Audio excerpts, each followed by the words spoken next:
اور وہ تمہیں اپنی نشانیاں دکھاتا ہے شاید کہ تم عقل حاصل کرو. بس ہم نے کہا اس کا ٹکڑا اسے مارو. اسی طرح اللہ مردوں کو زندہ کرے گا اور وہ تمہیں اپنی نشانیاں دکھاتا ہے تاکہ تم لوگ عقل سے کام لو، عقل حاصل کرو. تو یہ ہم نے 73 آیات مکمل کر لی اور یہ سارا واقعہ بھی ہم نے دیکھ لیا. یعنی اللہ تعالیٰ نے ان کو گائے ذبح کرنے کا حکم دیا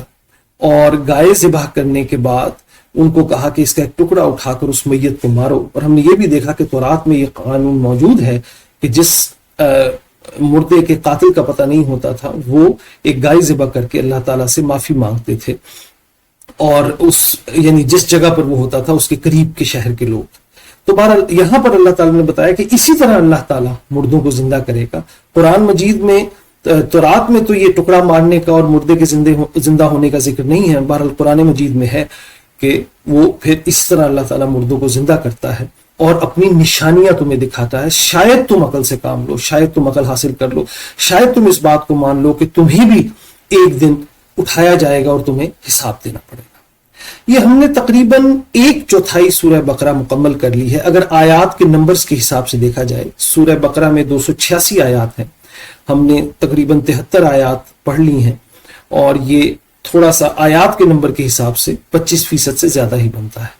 کل انشاءاللہ تعالی ہم ایک دفعہ کوشش کریں گے کہ پہلی آیت سے لے کر 73 آیت تک اس کی دہرائی کریں. وآخر الدعوانا ان الحمد للہ رب العالمین.